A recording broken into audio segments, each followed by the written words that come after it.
Hey everyone, welcome to another Monday Market Update. I am Zach Thomas. Thank you guys for tuning in. I am coming to you today from Nashville, Tennessee. I'm here in my hotel room. I'm up here for some training, doing some work, trying to get some things done. You know how it is. All right, listen, it is the first Monday of December. I don't have all the November numbers in yet, so I'll have to give them to you later, but I got them. I got some of them, okay? So I'm going to share those with you briefly. But first, let me give you kind of a recap of where we are, okay? I got my notes right here on my computer, so if I look this way, I'm looking at the computer, okay? I'm not looking at some rando person behind the camera. All right, cool. Here we go.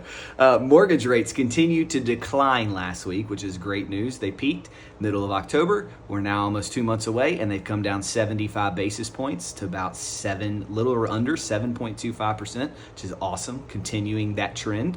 Why? Because the latest GDP information surged, but at the same time, personal consumption expenditures actually underperformed in October. And because of that, we're going to see cooler inflation. So that's, again, positive thing for rates. Cooler inflation means we're going to have to lower rates in the future because we're going to see a stagnating economy.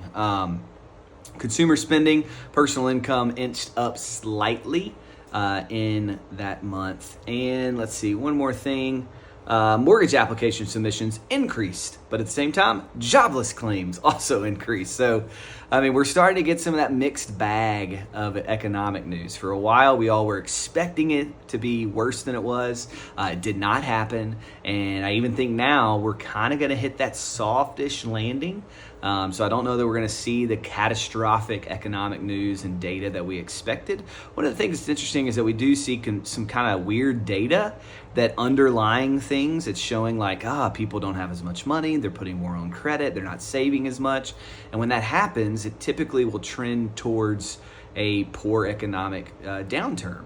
But I just don't see that happening right now.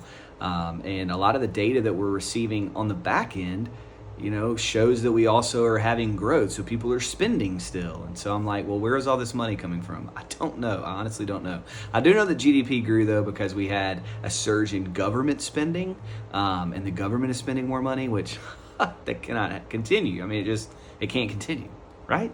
It can't continue, surely. Okay, anyway. All right, November numbers for the Memphis Area Association of Realtors are in. Let's see, we had 811 residential dwellings sold in MAR. The inventory was at 3,611 units, which means the months of inventory sits at just under 4.5 months, which is actually the highest it's been since February of 2016. So that monthly inventory amount is the highest it's been in almost 8 years. And what's wild about that is in February 2016, there were 3,200 realtors, and now there are around 4,500 realtors. So hug a realtor. Okay, that's all I can say about that. But you have to go back to November of 2014 to find a similar month of November numbers. And at that point, they had 872 units sold, which is still higher than the 811 we had. And the months of inventory was at 4.35. So again, I admire all of my realtor friends that are continuing to stay positive during these troubling and trying times. Listen, the absorption rate, 22%, which is way under where we were in December of 2021, just 2 years ago, 63%. So 63% of homes listed were selling.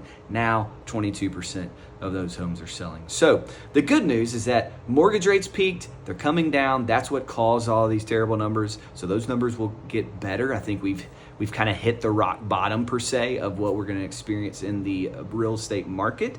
But I'll tell you this, I know very few people like to buy during the holidays, like to buy during the winter because, my God, it gets dark at 4:45. How can you possibly see a house when it's dark outside? But anyway, if you are up for it and you can buy right now, I would advise you to buy, because I'm not going to be hysterical and tell you, you're going to compete with 50 offers and $20,000 over list price. That's not happening. You're not going to see that again. But I'll say that if rates do drop to the upper sixes, 6.5. In the spring, you're going to see more people buying homes. Now, There's going to be more inventory on the market as well at that time, however. And there's still not going to be a massive turnover of inventory because most of the people who still have rates under 4% are not going to be enticed to sell their house even at a 6.5% rate. But if you're looking to buy and you can afford, I would go ahead and buy now. Here's why. Because there's less competition right now because rates are still at 7.25.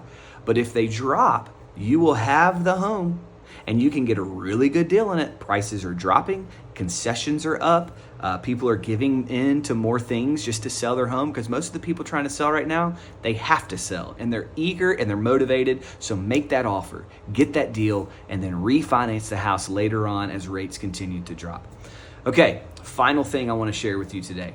In addition to all of the news about what the economy's doing, we also got news from Fannie Mae, Freddie Mac that they're raising the conforming loan limit for 2024, $50,000 to $776,550.